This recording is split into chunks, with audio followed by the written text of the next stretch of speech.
প্রতিটি ভালো কাজের জন্য নিজেকে থ্যাঙ্কস দিন। প্রতিদিন একটু একটু করে ভালো কাজ করেন এবং একটা একটা করে থ্যাঙ্কস দিতে থাকেন। কেউ আপনাকে বলুক বা না বলুক, কেউ আপনাকে থ্যাঙ্কস দিক বা না দিক, অ্যাপ্রিসিয়েট করুক বা না করুক, আপনি নিজেকে থ্যাঙ্কস দিতে থাকেন। দেখবেন একদিন একটা একটা করে থ্যাঙ্কস জমে জমে যখন সেঞ্চুরি হয়ে যাবে, তখন মানুষ দেখা শুরু করবে এবং আপনাকে অ্যাপ্রিসিয়েট করা শুরু করবে। সো ভালো কাজগুলো আপনি করুন কোনো বিনিময় ছাড়া। You are a giver. Think like a giver and ডুয়ার।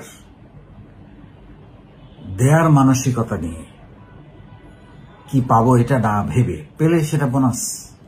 কিন্তু ভালো কাজগুলো সঙ্গে যেহেতু অর্থনৈতিক ব্যাপারগুলো একটু কম জড়িত থাকে, যেমন ভালো কাজ কি, আপনি কারোর সাথে ভালো ব্যবহার করলেন, এটা একটা ভালো কাজ।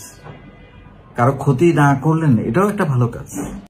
কারো কোনো মানবিক কাজে যুক্ত হলেন, কোনো সামাজিক কাজে যুক্ত হলেন, মানুষের সম্মান দিয়ে কথা বললেন, কাউকে ঠকালেন না কখনো, আপনার মধ্যে মানবিকতা, মূল্যবোধ, মমতা, বিবেক, বিনয় এগুলো কাজ করে, এটা একটা ভালো কাজ।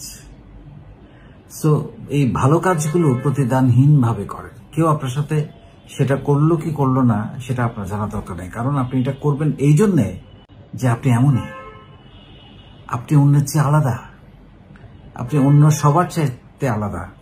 শুধুমাত্র এই ভালো কাজ করার জন্যে অন্য সবার চাইতে আপনাকে আলাদা করা যায়।